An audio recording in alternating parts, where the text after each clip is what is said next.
Freemasons are thought to be the world's oldest fraternity. Their origins are shadowed in a mysterious past. They have been much imitated and lampooned, put on the highest pedestal, and held in dark suspicion. There are over 2 million regular Freemasons in North America today.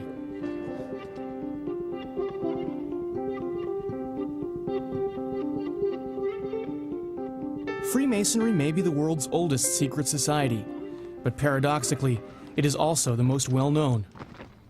According to its own history, Masonry became public in 1717, drawing on traditions dating back to the building of King Solomon's Temple. In the nearly 300 years since that time, countless books, stories, and recently thousands of websites have set out to expose the secrets of Freemasonry. One of the most interesting things these exposés have in common is how little they actually reveal. Funny handshakes, silly walks, weird rituals, and amateur theatrics do very little to explain anything fundamental about Freemasonry. Their secret society's been around for thousands of years, I think. I get the impression there are no girls allowed. They have a special handshake. Aren't Shriners a Masonic order? Yeah, I think Shriners. The ones who drive around little cars, have children's hospitals. We take a first ever insider's look at Masonic ceremonies and follow a group of initiates, not just through the handshakes and rituals, but inside the modern Masonic Lodge, inside the hearts and minds of modern Masons. I don't know anything about them. Yeah, that's all right. And I think that's the point. They're a secret society. I'm not supposed to know about them. Through the later part of the 20th century, the number of new members declined, almost to a crisis level within some lodges. Now, early in the 21st century, Masonry has experienced a renaissance. Young men in their 20s and 30s are joining in record numbers. If we can understand why young men at the dawn of the 21st century would be drawn to the world's oldest and most well-known secret society, we may also understand the Lodge, its history, power, and purpose. The shroud of secrecy surrounding Freemasonry is beginning to lift. Recently in Canada, journalists had the opportunity to talk to a diverse group of Masons about the craft, as they call Freemasonry. We're looking at the changes in Freemasonry. Today, its stature is could be argued is not what it was at one time, and I'm curious if that's an agreeable idea, why its stature might have changed. It hasn't. It hasn't? No. One of the prime motives behind Masonry is that it doesn't. And Masonry is essentially the same as what it was when it was first instituted back around 1650 or so. In my work, I get to travel a lot, and I get to see other Masonic lodges around the world. And I can travel anywhere and go into a lodge, and even when I'm not comfortable with the language, if I'm in Spain or France, I'm still fairly comfortable in the lodge, partly because I'm being made to feel at home, but partly because the ritual and the ceremony and the traditions are so similar within the framework of the traditions, which, as Vic points out, we all promise when we go into the lodge not to change or innovate on, I think is the phrase. But within that, there's room to evolve. In Masonic ritual, the question, what is Freemasonry, requires an answer memorized by rote by all Freemasons.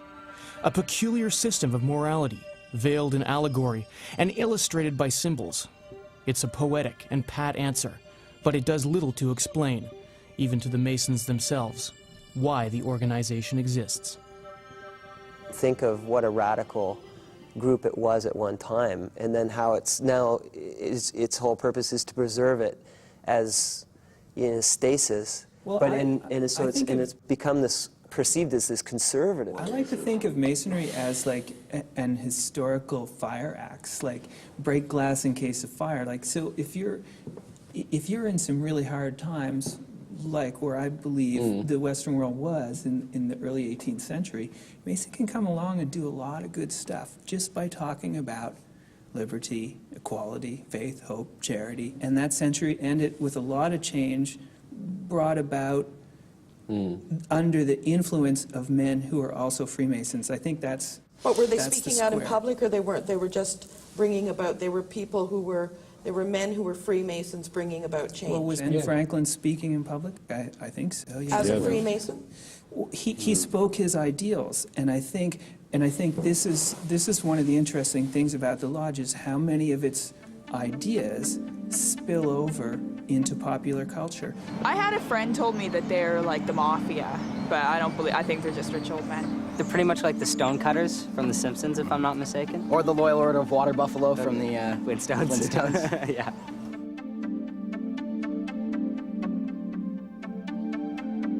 A society with secrets. With so many famous and influential Freemasons, it's surprising how difficult it is to get accurate information about Masonry, even for Masons themselves.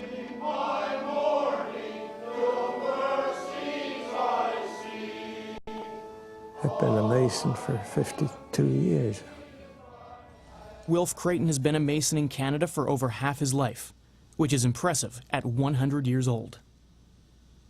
I remarked to a friend of mine one day I'd like to join the Masons, and he said, "Oh, you have to be invited." He wasn't a Mason himself, but his father was a very active one. I thought he knew what he was talking about. For some, Masonry is a family tradition. Kevin Saunders is a third-generation Freemason. Most people that I run into in the run of a normal day have never heard of the order. Like, they see my ring, and people ask what the symbol is, and I tell them, and they're just like, "Well, what's that?" Bless now thy servant before thee, who is about to assume new and important relations to his brothers. Give him wisdom, give him strength, give him love. A Mason is a knight of morality. A first-generation Italian-Canadian, Sergio Sani defines Masons according to a strict moral code. A Mason is a man that has the confidence enough in himself and his brothers to act according to his moral judgment. When you ask me what is a Mason, I almost immediately slip into the rhetoric learned in the lodge to respond to that. You know, a Mason is a man freeborn, with, goodwill towards his fellows, who wants to improve himself, and Masonry supplies the symbolic tools in order that he improve himself. But do symbols, signs, and secrets distinguish a Mason from the Phi Kappa Pies and Rotarians of the world? The Masons believe that meaning as deep and as old as the Ark of the Covenant lies within their ritual, and they spend lifetimes looking for it. Maybe we'll just clarify a bit of the definition of a Freemason. What people on the street may get confused with the Rotary Club or Knights of Columbus or any of these other fraternal groups that exist. Would any of the Masons like to clarify the distinction? I'll do that. Okay.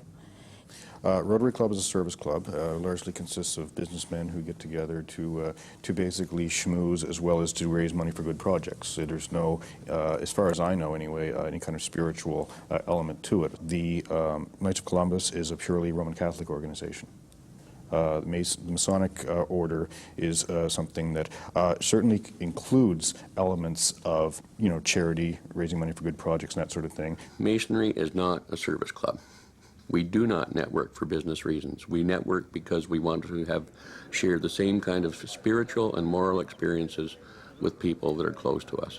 When I think of Masonry, there's a few things that come to mind. The first thing is Mozart's opera, The Magic Flute, and it's about the Freemasons. I think about guys wearing aprons with little aluminum doodads on them. And I think about a secret club of just straight white Christian old boys. Never shall forget that day, I'm satisfied. Everybody would have one perception of it. That person would have another perception, but I know the real truth. Before I met anybody who was actually a Mason, I heard a bunch of rumors like these people are white supremacists, and a bunch of horror stories, devil worshippers. My mother's Roman Catholic, so she thinks that they're the Antichrist. I'm satisfied. To this day, membership in Freemasonry, if revealed, is a valid reason why someone could not be married in a Catholic church. The Catholic Church has a severe problem with people being Masons because when you become a Mason, you profess a belief in a supreme being. And that being can take whatever shape you choose it to take, but you can't be a Catholic and go for that. If you consider this as a culture and not a religion, then I can accept that as a closer metaphor. The thing about culture is that living cultures change. And so you have this thing where tradition's important, and you mentioned the word, someone mentioned the word evolved. You will evolve. But there must be a tension there as well. Our awareness of grace becomes a perception of our connection with the divine force. The study of the darker forces of Masonry over the past 20 years has been centered in the UK. Professor Andrew Prescott is a non-Mason who is the director of Masonic research at the University of Sheffield in England. To my mind, it's offering a kind of supra-religion. It's a religious view that goes above the organised religions and almost comes up with its own religion. You could also argue, and some have argued, that it was a kind of failed attempt to create a religion. The ancients used to say, know thyself, you will know the universe and God. It's not a religion per se, but there's a spiritual element in that we do try to make, this phrase is often used, is to make good men better men. Many young men in their 20s and early 30s are coming forward for membership. They're approaching Grand Lodge saying, we'd like to be Freemasons. Chris Connop is the new director of marketing for the Grand Lodge of England. They've seen the website or they've read certain articles in magazines and so on, and they're intrigued by it. Why would anyone want to be a Freemason? There are over 5 million men in the world today trying to make themselves better through Freemasonry. Who has time to memorize ancient ritual rhetoric in the busy modern world? To understand the symbolic and spiritual quest that has captured the imaginations of millions, we look to the newest wave of young Freemasons. I'm sort of a black and white sort of a person. It's right or it's wrong. There's a certain, I believe in a certain moral code and a certain way to do things. Dave Davis is a computer tech with an interest in military history. Intrigued after hearing about Freemasonry from his friend Sergio Sani, he decided to join the lodge. I hope to be able to bring that belief in myself along to the lodge just to strengthen it that much more. Because I do believe that structure, chain of command is something that makes everything run smoothly, more efficiently.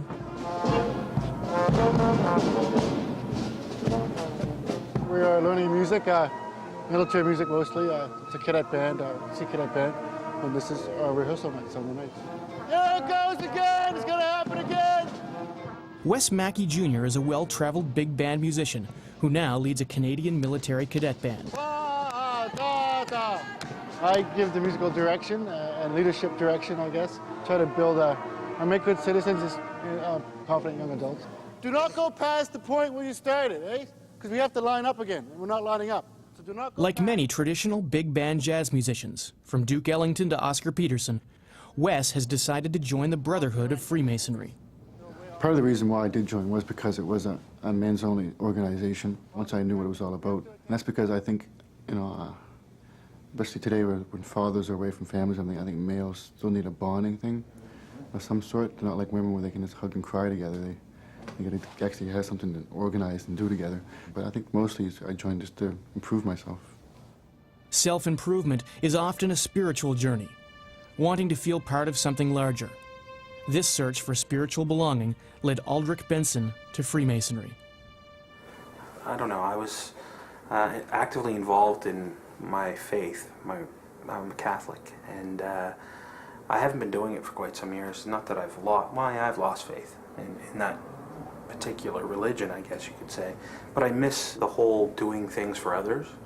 And I was coming to the point where I was going to go back to that faith, and I really didn't want to.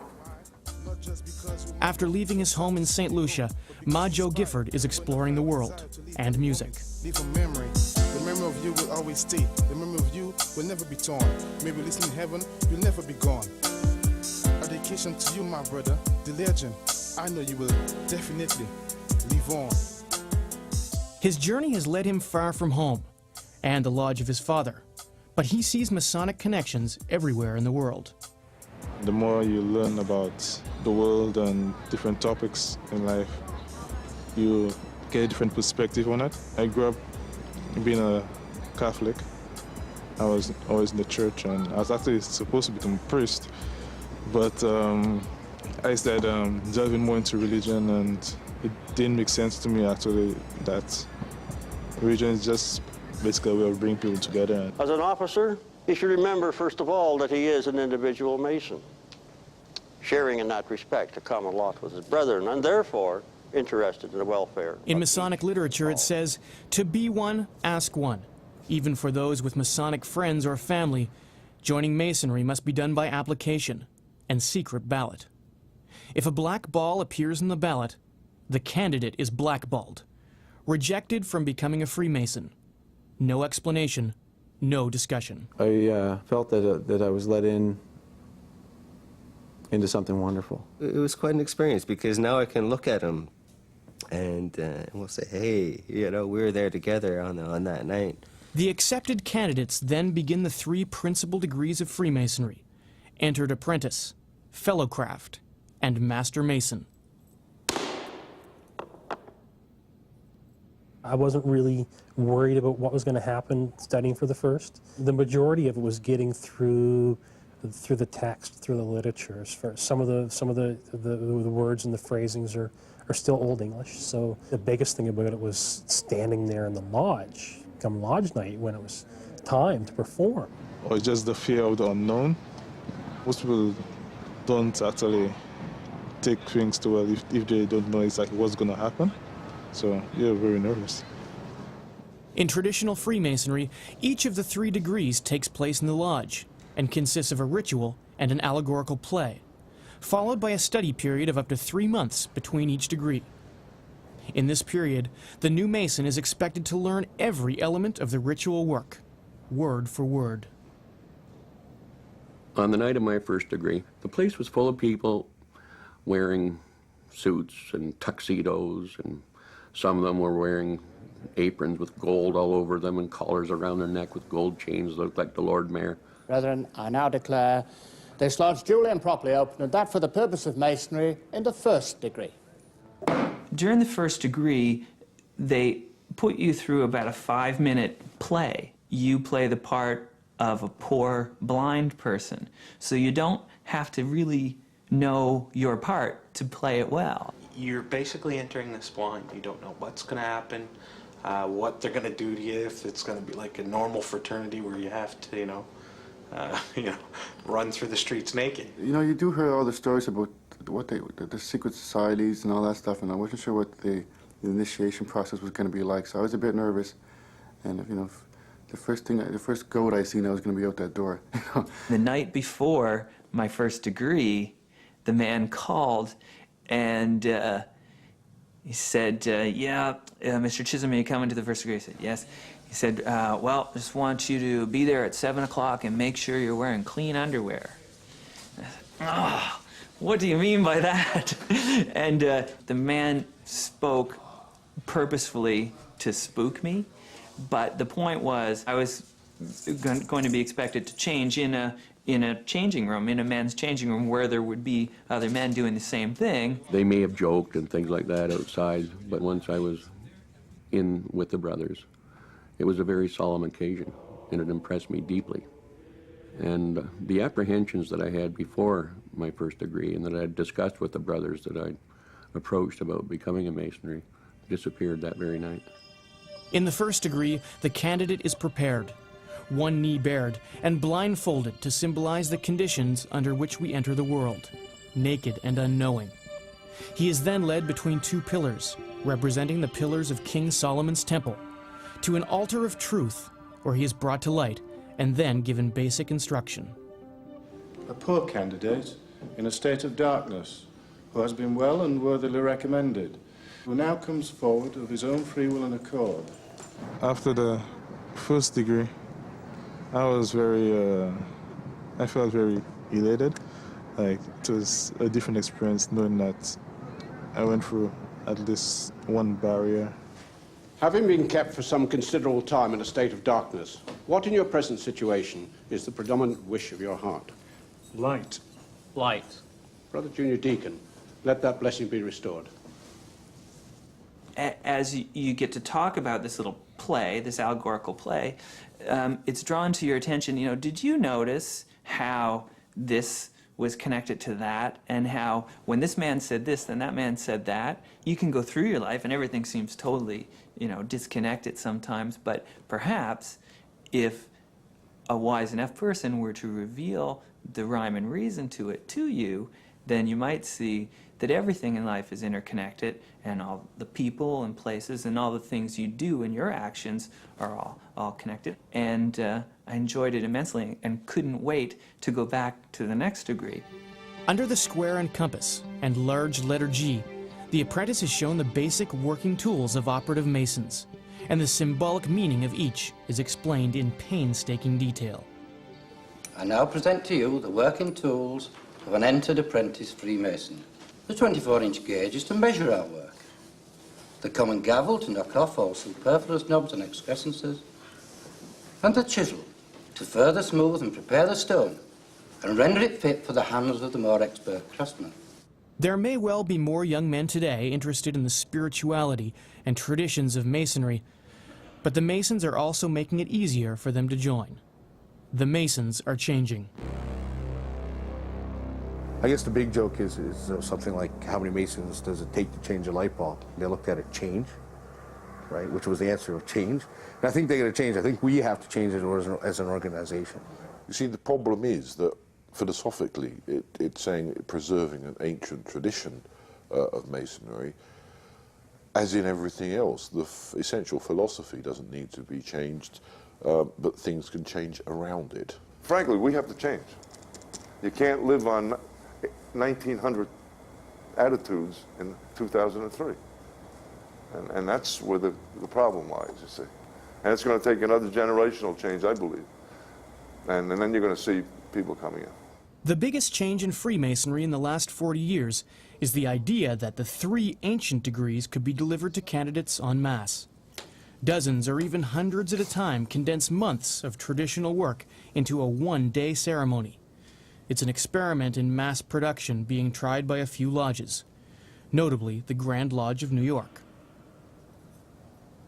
In New York, for instance, if we look at that lodge, you know, they've called a one-day ceremony where you pack in, however, what, 8 months or however long it takes to get your 3 degrees into one day? Is that, and yet you still recognize them as You have to understand what's Masons? really gone on there. Yep. The ceremony has taken place in one day. Yep. You still have to go back and learn your ritual by rote and be able to deliver it individually in order to be fully where you need to be. If you don't do that, then you're not a Mason really, if you don't know or understand that ritual. 3 degrees in one day came about basically because of the statistics that a lot of other jurisdictions had shown me. It seemed that the participation of the individuals coming in under the one-day degree was more so than it was in the traditional sense. If they can get out of 3 degrees in one day, the same sort of respect and usage and stuff that I get out of it over a year, 6 months, 8 months, I'll be more versed and more comfortable with it than the guy that has it first through in a day. For me, I disagree with it.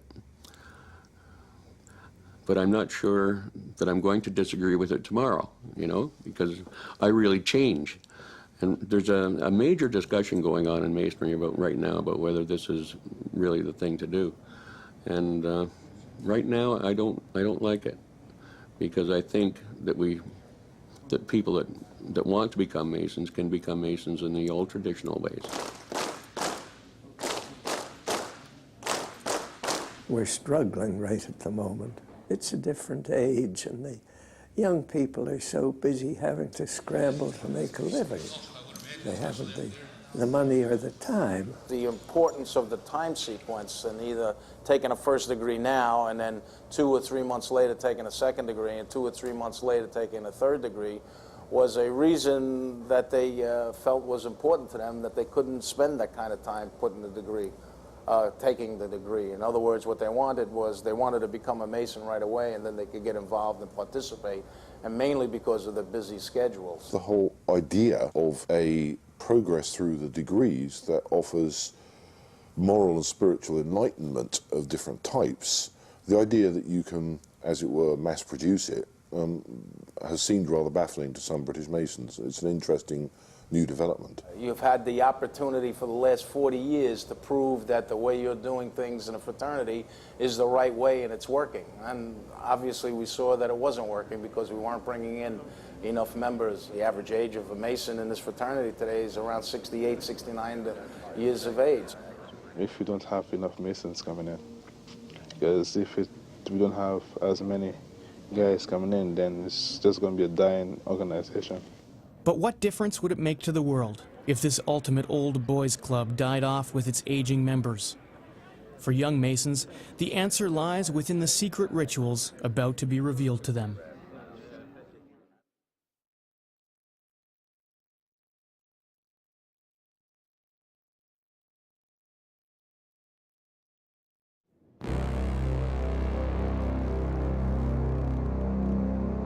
With a bond of brotherhood reaching to over 130 countries across the globe, the Masons are one big happy family, sort of. The world of Freemasonry is more like a system of loosely associated cells. Each lodge is free to interpret the charges sworn by every Mason, with consequences. You know, the Grand Lodge in New York is totally independent of the lodge here. All right? You know, we recognize each other, but we're independent organizations. But if they admitted women, you probably wouldn't recognize them? That's true, we wouldn't. Well, it wouldn't, you know, it wouldn't take a big decision to do that. The Grand Master would probably decide. For the first time in 40 years, Masons are talking about some of their more controversial traditions. The new wave of Masons brings new ideas. I think we're coming to an age now where they're going to probably, you know, I don't know for sure, I'm not the head Mason person, but I think eventually they might allow women in there. I think, you know, it's 2004 now, and that, you know, it's the women are the movers and shakers just as well as the men are these days.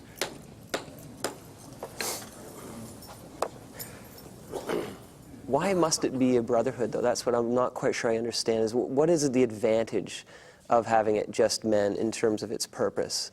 Basically, we are standing on the shoulders of the operative Masons, who, you know, back in the Middle Ages or whatever, who basically were men, and that's the historical context. Traditionally, Masons have been men.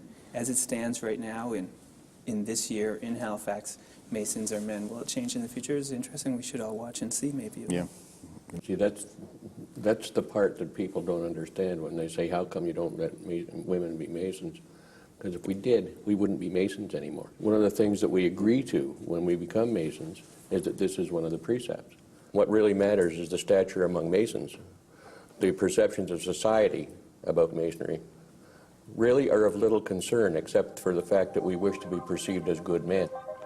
Oaths of mutual aid have topped the list of prohibited subjects for Masons. Worldwide, charges of Masonic corruption abound in business, government, and law. Masons themselves see firsthand where men have joined the craft for nefarious reasons and contaminated the fraternity. As crisis looms, it's time to talk about who is on the square. Some people do join Masonry to improve their circle of business contacts. They soon become known, and they're generally not looked on favorably by other Masons. I have friends that were very successful as businessmen or in different jobs that have told me that what they learned in Masonry was a great help in getting a step up in the world. How something that is so fundamentally wedded to that idea that it's what you put into it as Freemasonry can readdress itself to a society where we're all much more interested in what we can get out of it is a big problem. I have a hard time with the word network. Sort of comes with the territory, but the word network implies, you know, if I provide a service and, hey, buddy, you know, come over here, I'll give you a deal. There are Freemasons that abuse that and have over history. And be devoid of favoritism and wholly impartial. Be watchful over the treasury. Have an eagle eye in every portion of his jurisdiction. In the $1 bill, I believe that there's an eye of the Mason, the all-seeing eye. 50 years ago, in towns, not in big cities, in a little town, before women held positions of management, when it was all guys, then maybe Freemasonry did exert a different kind of influence over who got what and who did what and who was friends with whom. But to just blow off the idea of corruption within Freemasonry, I think is a little glib. They were bad Freemasons. There are bad Freemasons, it's the same as there are bad other people. Exactly. We are humans first, unfortunately. Okay? It would be nice if it could be the other way around, but it's not. But we are humans first. Do you view the Freemasonry with cynical eye? But do you think that, where do you think that, is it just is it just that it's a fraternity, or are there other things involved here? This is such great PR, I think, for Freemasonry. This, you know, it's like, of course you have the right to have anyone you choose put shingles on your roof, but if that many good men have become that so much better since 1650 in the Masons, somebody somewhere had to be corrupt. You're absolutely right, and you don't know the half of it. You know, in the 19th century in America, an anti-Masonic political party was formed, and it was a popular ticket. I mean, they really held some sway because people were really concerned mid-century that Masonry had gotten out of control. From what I know of them, which is like nothing, they're scrutinized, aren't they? Kind of controversial people. To gain entry into this circle of good fellows or something, as they call them, they have like all kinds of terminology and language. You must be probably in business. Business would help. Be deliberate in judgment. Be prompt in execution. Be forbearing long and much with evildoers. Be ready to reward the good. Good job. Thank you, Harry. Good job. The business networking idea, I think, has to be put in a different context in the 18th and 19th century, because it's all very much about fair dealing and a means of ensuring that you have fair dealing, because you know that the other person has sworn an oath to be honourable. I don't know, if I was going to buy a car from two different people and one was a Mason, the other guy wasn't, I would buy from the Mason because I would trust him implicitly just because he belonged to the order. Well, my father is a Mason and continues to be, and the organization has really helped him and our family. And we always used to have this security blanket of if something happened, whether one of us was ill, that they would look after us. There is obviously an opportunity there to chat and network and get comfortable with, and you know, if a brother can do something to help another brother, I don't think he'd ever have a problem doing that. I'm not doing this for networking, you know. Some people may do it for networking. For me, it's joining a group that really believes in humanity and wants to do things to help others. And it so happens that some of them are important people, right? I wouldn't consider myself one yet, but hopefully someday. There are some people who join Freemasonry for that wrong reason, of joining for business connections, of joining for gain, and that's a point of corruption. And I have no problem saying that. And people who join that, in my mind, don't join Freemasonry. They join their own greed.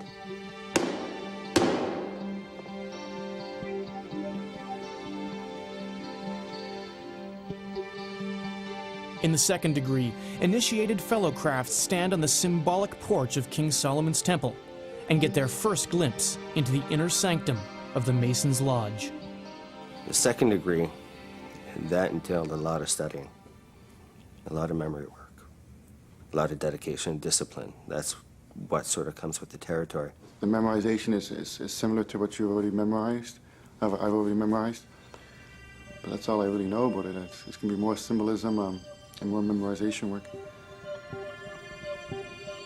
The Fellowcraft degree focuses the Mason's attention on the importance of science, and he is given instruction related to ancient geometry.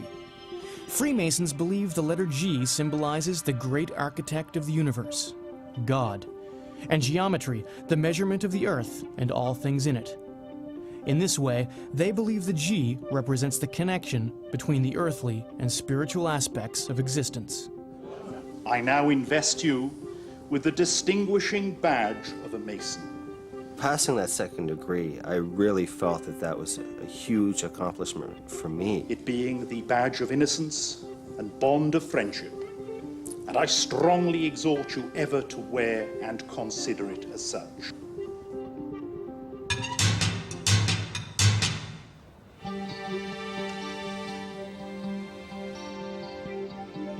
I came in 43 years ago. The first thing they told me when I became a Mason was, don't say anything to anyone. Secrecy that wasn't bothering people, and it had thousands of members, you know, and so they were happy campus, and things just were going nice. But that's how society viewed things. Society was a lot different then. People want to know today. You mean all these sort of perversions and unnatural acts that they're involved in? Is that the sort of thing you want to get at? I want to think that they're okay, but because it's so secretive and everything, it's hard to know, and I kind of think it's weird. Because if you're not going to tell people what's going on, then it's hard to trust, you know, just based on the fact that they're saying it's a good organization. So, and I know that I'm a girl, so I would never know anyway, because it's only for men. Is it just the secrecy, or do you think there's other elements in what how the Freemasonry is perceived that generate these conspiracy theories? What do people think we're conspiring to do? Well, Jane or Bruce, do you have any conspiracy theories? We like conspiracy theories for a reason. One of the reasons we like conspiracy theories is not the reality of them. But I think they're comforting in a weird way. Maybe they're the secret government. Maybe they're the ones that take care of the big picture, the very big picture. You know, those things that happen that are just sort of coincidentally, you know, happen. My other brother, he just thinks it's right, something else. He's always grilling me questions about what we're doing, and, you know, every time something happens in the world, it's like, you guys are behind that, aren't you? It's like, no, Carmen.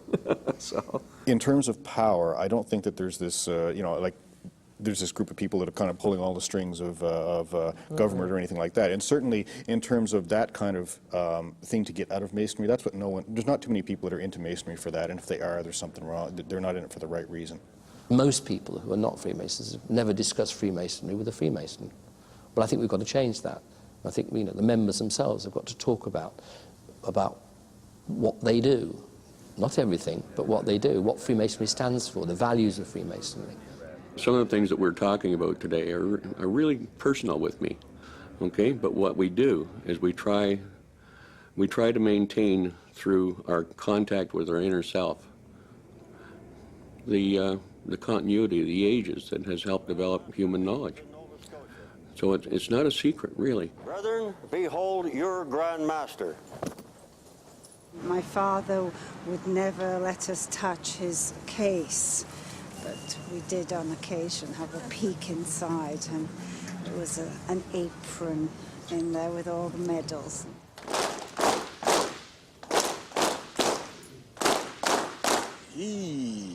Well, I know about the you know, the only thing I know about Masonic is the emblem. It's very interesting.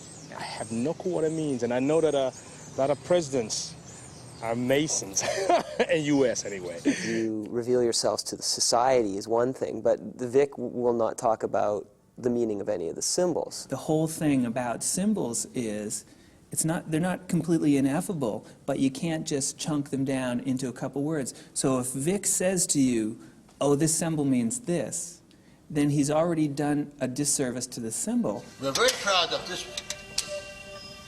piece of glass. On the upper rank, you will notice symbols. These symbols represent the actual working tools of the operative Masons. We use the square as a right angle for being right, being just. The level that the operative Mason used to signify that all of us are equal. We're on the same level. There's no high, there's no low, there's no rich, there's no poor. We're all the same. The plum teaches us that we're upright people. And all these tools have now a philosophical meaning to teach valuable ethical and moral lessons. We teach ourselves. We teach the young men that come into our craft. Secrecy consists of an inviolable adherence to the obligation you have entered into, never improperly to disclose any of those modes of recognition which have now been, or may at any future period, be entrusted to your keeping? Freemasonry was very visible in the community up to the mid to late 30s. The Freemasons here saw what was happening in Germany, were frightened there was going to be an invasion, frightened the same thing would happen here, so they retreated underground. And of course there was also that whole thing about walls have ears. Everybody became very secretive at that time.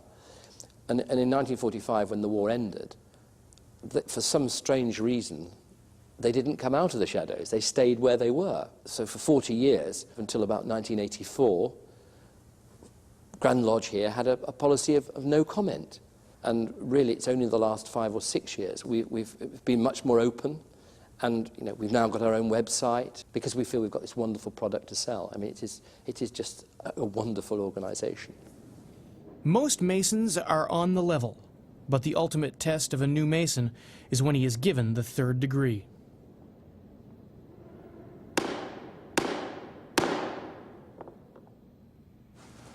I've done the studying up to this part, and I've seen their path so far.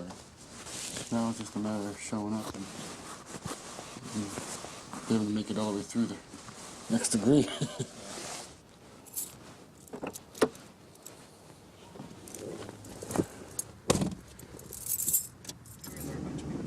I heard there's another person going through, so that makes it a little easier, from what I hear. Once the new Mason has symbolically passed through the first 2 degrees and memorized all the ritual, he is prepared for the 3rd degree. Hi Wes, nice to see you come out tonight.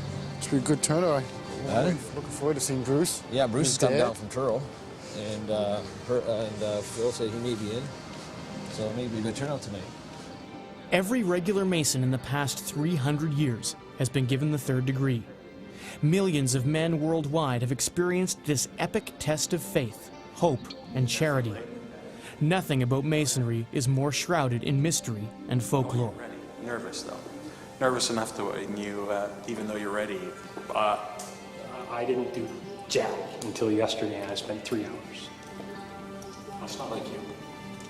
No. I left everything at the last minute. Well, Sunday. I did about an hour's worth of work on Sunday and 3 hours yesterday. Going into the 3rd degree, few Masons fully understand what they are about to experience. There are certainly a number of them that are going through tonight. I know that they're prepared. It's quite a big night for them. 2 of them are my friends. Well, there's Dave Davis and Aldrich Benson. And I've been on them. I've been on them, make sure that they know all the words and all the script that they have to know. So it's pretty big for them. Tonight they become official Master Masons, which is the big thing, and the 3rd degree. In the 3rd degree, the new Mason plays the part of Hiram Abiff, the master builder of King Solomon's Temple, who chose death rather than give up the secrets of his craft.